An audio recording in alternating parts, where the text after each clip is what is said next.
Joining us right now is Dr. Dan Schneider. He is the Adjunct Professor of Theology at Franciscan University of Steubenville, but that's less important for today. He's also a former amateur boxer and a U.S. Army helicopter pilot and a Gulf War veteran.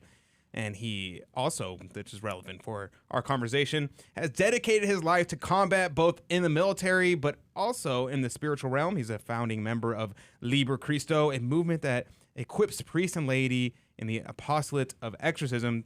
Good morning to you, Dr. Schneider. Adrian, it's great to see you again.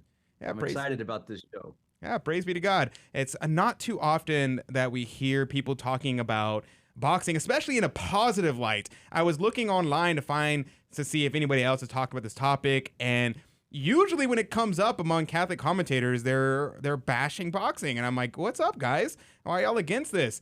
And so I think it's very important that we start off the conversation by kind of addressing the elephant in the room. The people automatically say combat sports, that's immoral, that's bad, shouldn't do it, we should avoid it. Most people will even go so far to say even like sports like football, rugby, things like that are going to harm the body should be avoided as well. Dr. Schneider, what say you? Yeah, no, I would radically disagree. I think that's just a product of the feminization of our culture. At this point, we're living in a time where any sort of expression of masculinity is considered toxic masculinity, which is a very loose definition. Here's what St. Paul says in 1 Corinthians 9. Do you not know that the runners in the stadium all run the race, but only one wins the prize? Run so as to win. Every athlete exercises discipline in every way. They do it to win a perishable crown, but we an imperishable one. Thus I do not run aimlessly. I do not fight as if I were shadow boxing. No, I drive my body and I train it, for fear that, after having preached to others, I myself should be disqualified. So St. Paul recognizes the value of discipline of sport. John Paul II picks up on this, and he wrote and spoke about the sport as this school of virtue. In fact, in the early in the 1900s, the Catholic youth, the CYO, I remember participating in CYO as a kid, started in Chicago for inner city kids, largely teaching them boxing, and through the sport of boxing, taught them that became the school of virtue for young men, particularly from immigrant families. So boxing from the beginning has been associated with Catholicism. From the beginning, because of the value that it brings, the virtue that it develops, the virtues of the spiritual value of suffering, of discipline, etc. So no, I would radically disagree with that premise today. I also think it's interesting that St. Paul says that he does not do it as if he's shadow boxing, because many people will point out the fact that they'll say, oh yeah, it's okay to train in combat sports, but once you start fighting actual other people, that's bad. And basically you're saying the opposite of St. Paul, because St. Paul is saying, yeah, I mean, shadow boxing's fine, but you're not actually learning real combat when you're shadow boxing. You have to actually get in the ring to be able to do real fighting. And I think that's an important thing to keep in mind. This second thing that I think is interesting is the question of, because people will bring up, turn the other cheek, and that we're not turning the other cheek when we do this. And I put out a tweet this morning because I was thinking about these things, right? And I said, you're incapable of turning the other cheek if you don't even have the capacity, the potentiality of fighting back. And what say you, Dr. Schneider? There's no merit in turning the other cheek if you're not mortifying turning it back. And I think you have to take all these things in context. Jesus is not decrying boxing and combat sports in that particular that particular verse or homily. What we're talking about here is the moral lessons and the spiritual insights that sports bring you, particularly combat sports. I work in the combat sports of the apostolate and spiritual warfare, and there's many analogies that you can pick up from boxing and apply to the spiritual life. The foundation, the school of virtue, the foundation of bodily mortification leads to spiritual edification. Every fighter knows this. You make sacrifices. Mike Tyson was once asked, why do you run at 3 o'clock in the morning? You could sleep in another hour or two. He says, I run at 3 o'clock in the morning because nobody else is. What we find is in the spiritual life that the demon responds to the imposition of order as much as to the prayers themselves. Every fighter has to have a disciplined diet and a disciplined exercise. You run 3 to 5 miles a day, no less than 3, no more than 5. After 5, it starts breaking the muscles down. You run every day. You have to do these things. You shadow box, you hit the bag, you spar. There's certain exercises that you have to do every day to mortify the body, to train the body so it instinctively acts at the right time in the ring. The same thing in the spiritual life. You have to mortify. This is why in the old calendar we have ember days, right? We periodic days of fasting and abstinence to train the body to be subject to the higher faculties of the intellect. All this stuff is embedded into the sport of boxing, and again, it used to be considered of high value among Catholics, and I still think among Catholic men today, it's still a very popular sport. Oh, I can attest to the fact that it is. Many of my buddies are very much into that. It's funny. Kind of a side note, Dr. Schneider, since you were a helicopter pilot and you were in the military, I'm very curious. I was at an event not too long ago, and a friend of a friend went up to me and was like, "Hey, Adrian, I heard that you used to train in boxing, and I would never claim to be a good fighter. I've never fought professionally, never fought in amateurs, only ever sparred. So just throwing that out there." So this guy comes up to me and tells me this, and I'm like, no, not really. And the guy was in the Army. He was in the Army. He was like, "Oh yeah, I'm into boxing, yada yada." And he was like, "Oh, we want to spar." And I was like, "Oh, well, I don't know." And so we kind of went back and forth. I eventually said, "All right, fine." So I sparred the guy, and I was really kind of surprised at the skill level was not at the level that I was thinking it would be. Side note, what kind of combat training do you learn in the military? It's kind of a very interesting question that kind of popped in my head. The Marines still do boxing, and they use the pugil sticks. They still use that as part of their basic training. The Army, not so much. The Rangers, of course, I learned some of the best hand-to-hand combat at the Ranger training that I've forgotten it all. I wish I could have remembered it all, but it was stuff that predated all the MMA, it predated all that stuff. So the special forces guys get a lot of combat training, but the basic military guy doesn't get much boxing at all. So he probably would have been a brute and a brawler, just throwing haymakers at you. Yeah, pretty much. Guess. Yeah, that's exactly right. So I was kind of surprised by that. I would just assumed, and I guess there you go. You know what they say about assuming. What you'll find is I boxed with the Army a little bit. I've trained with the Army boxing team, and what you'll find is the most fit fighters in the amateur boxing world are the Army boxers. It's some of the best boxers in the world. They have an automatic seat into the Olympic trials. Whoever wins the Army boxing title gets an automatic trial into the Olympic trials because of their madness to fitness. They're some of the most fit fighters. They're just known as they're never going to get tired. Okay. But that doesn't mean that the average soldier knows how to fight. Right. Yeah, I noticed that. I kind of figured that out, and I was kind of surprised by that. I guess I just assumed that they all were taught how to box. But we're going to go to a quick break in just a moment. When we come back, I want to talk about a little bit more in regards to the spiritual analogies of boxing, but also, did you know that there are a lot of famous boxers who are Catholic? We're going to talk about that when we come back as well. Plus, I got to mention, we can't talk about boxing and not mention the Rocky series, one of my favorite series of all time. Plus, everybody knows, I think my name is Adrian. We have the classic, "Yo, Adrian." So that always becomes a thing that comes up in conversation. So make sure you stick with us. We're going to be talking about this coming up in the next segment. But don't go anywhere. And if you can, go to our website, grnonline.com/CDT. There you can sign up for our email list, and we send you all sorts of interesting facts, and we interact with you. It'll be a great time. So join our email list, grnonline.com/CDT. More with Dr. Schneider when we come back. And welcome back to Catholic Drive Time. This is your host, Adrian Fonseca. It's so good to be on with you today. Praise be to God. It's always good to be here. It's really interesting. We're talking about the sport of boxing and combat sports. And, this topic comes up. People get upset. They're saying, oh, those things are bad. You shouldn't do them. But the Catholic Church has a long history of being involved in boxing specifically, especially, the Fighting Irish. You have these traditions in the Catholic Church. People kind of, you read about it in history, they kind of break it down by ethnic class, but really it was very much a Catholic thing, more by religion than it is by ethnicity. You see the Italians, you see all sorts of people, Rocky Marciano, all these people. And joining us right now to talk about this is Dr. Dan Schneider. He is an associate professor at Franciscan University of Steubenville, but for our purposes, he is a former amateur boxer, and he was a Army helicopter pilot. So he's very familiar with combat. Good morning, and thank you for joining us, Dr. Schneider.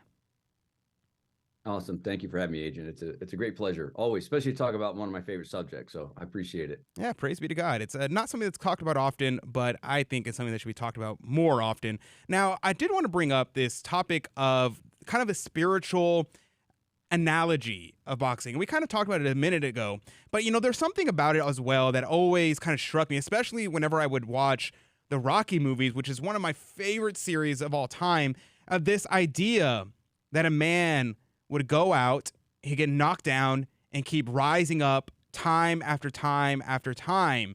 It just strikes in us as a human person. I was going to say as an American, but really as a human person, to want to see someone be knocked down and rise up again. And I think it has a exact analogy of the resurrection. Like, we see someone get knocked down, they come back, and then they win. And that's what we like to see. That's the mentality we like to see. And the Rocky movies are formulaic, the same exact story over and over again, but I don't get tired of watching it. Tell me about what you kind of see as more an analogy toward the spiritual life and to the life of Christ. Right. You see, virtue and vice are the same, have the same mechanics. They're repeated acts. And in boxing, you have to do repeated acts. The first several, shadow boxing, when guys come to my gym and they want to work out and they want to learn how to fight because they're getting bullied at school or whatever, I'll make them sit up against the wall and just throw jabs, hundreds at a time, throw the right hand, but their shoulder against the wall to keep them from bowing their arms out. That's part of the discipline that it requires. This is why the combat sports is a school of virtue. The value of bodily mortification to bring about spiritual edification, the spiritual value of suffering, the bodily suffering as a pathway to spiritual purity, fighting for something greater than oneself. These are all virtues that we need today in our culture, in our Catholic culture. The spirit of sacrifice, but also learning how the enemy works as well. I don't know if you watched the Tyson Fury Dylan White fight from last year, from 2022. He's fighting Dylan White, Tyson Fury, who's a fantastic fighter, by the way, a freakish fighter, as good he is, and gracefully as big as he is. And he starts catching, and one of the commentators caught it, that he would flinch. After about the second round, he would kind of do a little feint, and White starts covering up he would cover up, but he would throw his elbows out and leave his chin open. And the announcer said, he better watch it. He better watch it because he's open for the uppercut. Sure enough, in the fifth round, Fury throws that same feint. White covers, but he leaves his chin open, and then he leads with a left uppercut. And it was called the uppercut heard around the world, just dropped him. But it wasn't a one-time lucky punch. This is a punch that was set up. This is a punch that took a long time to set up. And when he threw it at the exact right time. Our enemy works the same way. He tries to manipulate. He tries to set us up. He tries to habituate, St. Thomas Aquinas says, to habituate our reaction to certain things. This is why mortifying our bodies and being pure, letting our physical bodies help us become, through suffering and sacrifice, to an endurance, learning to find some spiritual purification. The enemy, the spiritual life is a combat sport. It's a full contact sport, and so we can learn lessons from boxing and from the great ones in the sport of boxing, particularly the Catholic fighters, on how this benefits the spiritual life. It's not just brute force. It's not just violence. This is a controlled thing that you're fighting not against that guy in front of you. You're really ultimately fighting against yourself. Amen. And, I think that's important to keep in mind, too, what you just said there, is that this is not two guys just slugging it out. This is a real strategic event. many people describe it as a physical chess match because it really is. I mean, they call it the sweet science for a reason. And I think it's very important to keep in mind because many people don't like it because they think it's just two guys trying to knock each other out, just slugging it out, and whoever can endure the most punches wins is essentially what most people have a perception of. But what you said there really reminded me of this fight last weekend with Charlo and Canelo. It was very interesting because Canelo dominated Charlo, which everybody was not expecting him to dominate him. But when I was listening to some people talk about it, they pointed out a detail that I did not notice. When Canelo fought Dimitri Bivol and lost, I mean, they gave it a draw, but they gave it the other way, but they gave it to Bivol, but barely, which Bivol destroyed Canelo, in my opinion. But what they noticed was every time Canelo would step, he would take approximately a couple inches too much of a step.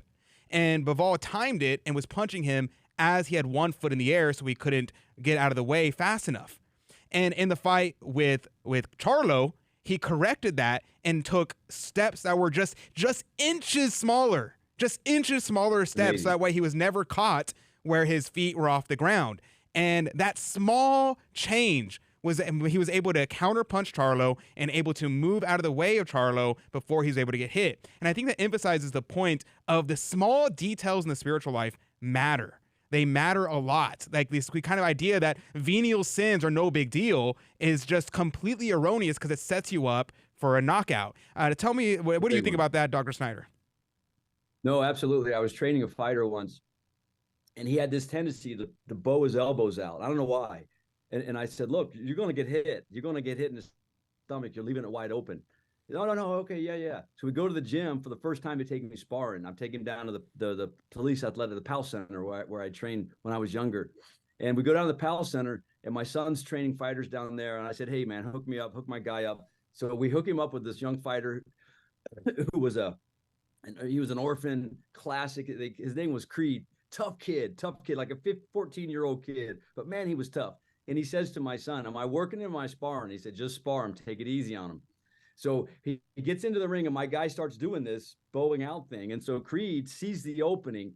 He drops a right hand right in the gut. And my guy goes down and he drops him with a body shot. He goes down and takes the knee.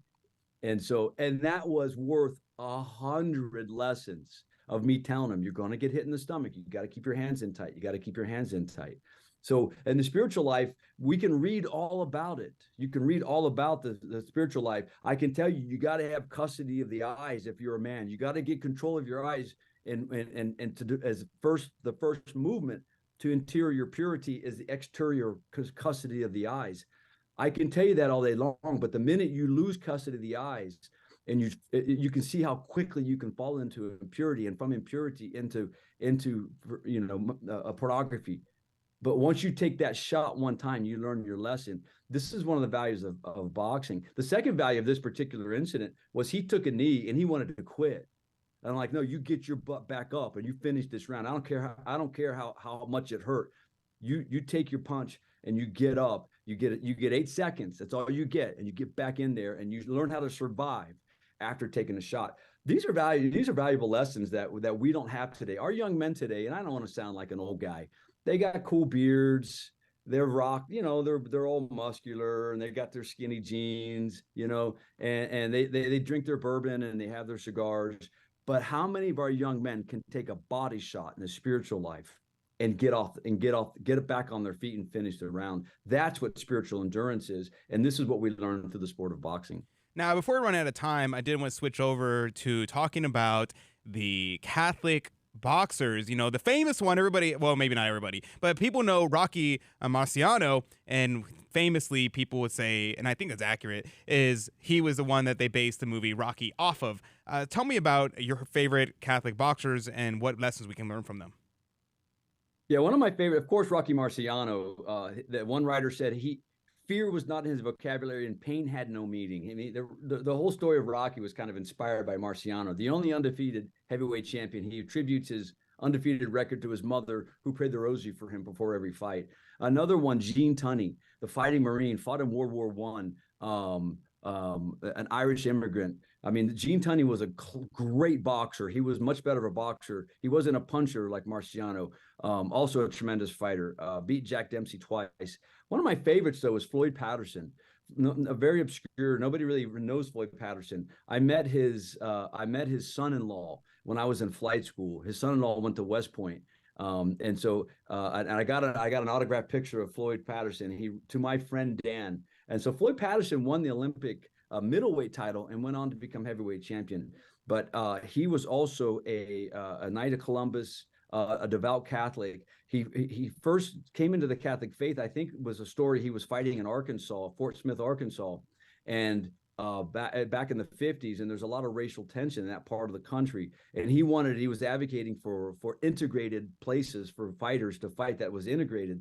And there was such an outcry against him that it was kind of turning violent, and the local Catholic priest took him into the rectory, and he and his fight camp all stayed at the Catholic rectory. And from that was part of his conversion of the Catholic faith, but was also allegedly a very devout Catholic. So those are three of my favorites. Of course, you've got the Cinderella Man, was another Irish Catholic that we portray some of his faith in that movie as well. One scene, he says, "I'm all prayed out."